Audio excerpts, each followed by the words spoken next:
د طالبانو لخوا درې د خوښۍ او پرمختګ خبرونه جزئیات هم دلته وګورئ او چینل هم سبسکرایب کړئ. لومړی جنگ ځپلی افغانستان د سیلانیانو په بندرځای بدل شو. د هرات د اطلاعاتو او کلتور ریاست مسؤلین وایي چې په تیره یوه میاشت کې د دغه ولایت له بېلابېلو تاریخي او تفریحي سیمو څخه 140 بهرنیو سیلانیانو لیدنه کړې ده. د یاد ولایت اطلاعاتو او کلتور رئیس احمد الله متقي په دغه ولایت کې د اختیار الدین کلا څخه د لیدنې پر مهال ویلي چې د هرات د ټولو تاریخي ابداتو ساتنه د ادارې مسؤلیت دی. د یاد ولایت د اطلاعات او کلتور ریاست د ګرځندوی امیر رحمت الله محمدي ویلي چې بهرنیو هیوادونو څخه 140 سیلانیان ورغلي او د یاد ولایت له بېلابېلو تاریخي او تفریحي سیمو څخه لیدنه کړې ده. د هرات د ملي موزیم مدیر عبدالجبار نورزی وایي چې د روان کال له پیله تر دې دمه 9000 کورني او بهرني سیلانیان ورغلي دي.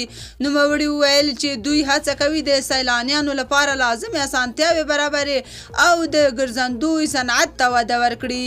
د هرات سربیره نور ولایتونو هم سیلانیان راځي چې افغانانو ته لسګونه زره ډالره ګټه رسېدلې.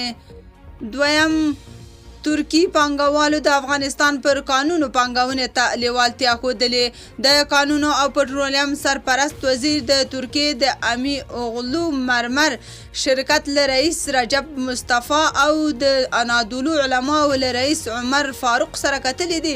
د کانونو او پټرولیم وزارت په خبره شوې خبرپاڼه کې ویل شوي چې په دې کتنه کې د کانونو سرپرست وزیر ویلي چې افغانستان د کاني زیرمو له پلوه یو بډایه هیواد دی. په ټول هیواد کې ډاډمن امنیت دی او بهرني سوداګر کولی شي چې د افغانستان په کاني زیرمو په ځانګړې توګه د مرمر او رخام ډبرو په برخه کې پانګونه وکړي.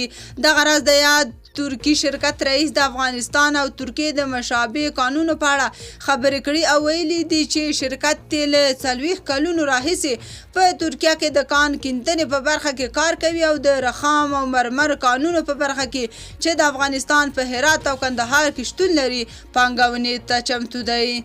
دریم د صنعت او سوداګرۍ وزارت وایي په تیرو 6 میاشتو کې د 80 میلیونه ډالرو په ارزښت انجه بهر ته صادر شوې ده.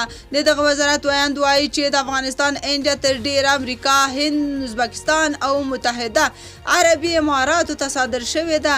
سوداګر وایي چې په وروستیو کلونو کې د هیواد په بېلابېلو سیمو کې د انجې کرکیله زیاته شوې ده. سوداګر دغه بوټی د کوکنار د کرکیلې ښه بدیل ګڼي او د سرپرست حکومت له چارواکو غواړي چې د انجې د ترویج په برخه کې لا ډېرې هڅې وکړي.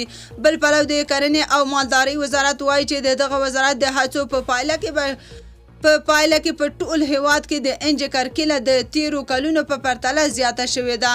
انجه له هغو بوټو ګڼل کیږي چې تر ډیره د درملو جوړولو په صنعت او خوړو کې کارول کیږي.